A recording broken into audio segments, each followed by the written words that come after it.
ఆంధ్రప్రదేశ్ రాజకీయాల్లో అందరి దృష్టిని ఆకర్షించే నియోజకవర్గం గుడివాడ. గుడివాడ ఒకప్పుడు తెలుగుదేశం పార్టీకి కంచుకోట. ప్రస్తుతం ఎమ్మెల్యేగా ఉన్న కొడాలి వెంకటేశ్వరరావు ఉరఫ్ కొడాలి నాని వరుసగా 4 సార్లు గెలుస్తూ వస్తున్నారు. మరోసారి జగన్ కొడాలి నానికే టికెట్ కేటాయించారు. టీడీపీని చంద్రబాబును వ్యక్తిగతంగా టార్గెట్ చేయడంలో నాని ముందుంటారు. వరుసగా 5వ సారి గెలుస్తాను అని కొడాలి నాని చెబుతున్నాడు. ఈసారి ఎలాగైనా నానికి చెక్ చెప్పాలని టీడీపీ పావులు కదుపుతోంది. టీడీపీ నుంచి వెనిగండ్ల రాము బరిలోకి దిగారు. ప్రస్తుత పొలిటికల్ ఈక్వేషన్స్లో కొడాలి నాని సత్తా చాటుకుంటారా? టీడీపీ వైసీపీకి చెక్ చెబుతుందా? Big TV exclusive election survey 19/2లో వచ్చిన అంచనాలను ఇప్పుడు చూద్దాం. లేటెస్ట్ రిపోర్ట్ చూసే ముందు ఈ ఏడాది జనవరి 20వ తారీఖున చేసిన 19/1 సర్వేలో గుడివాడ నియోజకవర్గంలో సర్వే అంచనాలు ఎలా వచ్చాయో ఓసారి రివైండ్ చేసుకుందాం. 19/1 సర్వే ప్రకారం వైసీపీకి 49% ఓట్ షేర్ కనిపించింది. తెలుగుదేశం పార్టీ అభ్యర్థికి అనుకూలంగా 46% ఓట్లు దక్కే ఛాన్సెస్ ఉన్నట్లుగా తేలింది. ఇతరులకు 5% ఓట్లు దక్కే ఛాన్సెస్ ఉన్నట్లుగా 19/1 సర్వేలో తేలింది.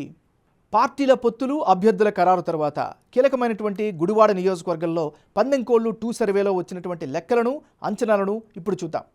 ఇప్పటికిప్పుడు ఎన్నికలు జరిగితే గుడివాడ నియోజకవర్గంలో వైఎస్ఆర్ కాంగ్రెస్ పార్టీ అభ్యర్థికి 48% ఓటు షేర్ కనిపిస్తోంది.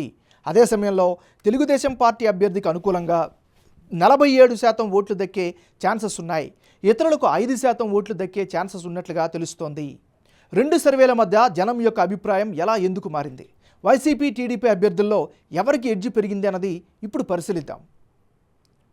గుడివాడ సెగ్మెంట్లో 19/1లో వైసీపీ అభ్యర్థి కొడాలి నానికి 49% ఓటు షేర్ వచ్చే ఛాన్సెస్ కనిపిస్తే తాజా సర్వేలో 48% ఓట్లు పడే అవకాశం కనిపిస్తోంది.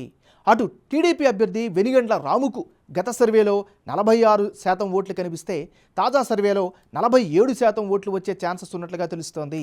ఇక ఇతరులకు గత సర్వేలో 5% ఓట్లు, తాజా సర్వేలోనూ అదే నంబర్ కంటిన్యూ అయ్యే అవకాశం ఉందని తెలుస్తోంది.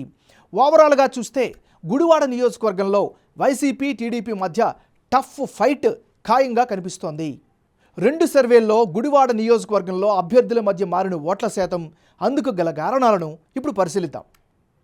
ఈ నియోజకవర్గంలో కొడాలి నానికి స్ట్రాంగ్ పొలిటికల్ ఇమేజ్ అయితే స్పష్టంగా కనిపిస్తోంది. జగన్ ప్రభుత్వ సంక్షేమ పథకాల ఇంపాక్ట్ చూపే ఛాన్సెస్ ఉన్నాయి. ప్రభుత్వంపై ఉండే సహజ వ్యతిరేకత ఎఫెక్ట్ చూపించే అవకాశం ఉంది. గుడివాడలో తెలుగుదేశం పార్టీకి మంచి ఓటు బ్యాంక్ అయితే కొనసాగుతోంది. టీడీపీ, జనసేన, బీజేపీ కూటమిగా ఏర్పడడం ప్లస్ పాయింట్. ఓవరాల్గా ఇప్పటికిప్పుడు ఎన్నికలు జరిగితే గుడివాడ నియోజకవర్గంలో వైఎస్ఆర్ కాంగ్రెస్ పార్టీకే స్వల్ప ఎడ్జ్ ఉన్నట్లు బిగ్ టీవీ ఎలక్షన్ సర్వేలో తేలింది.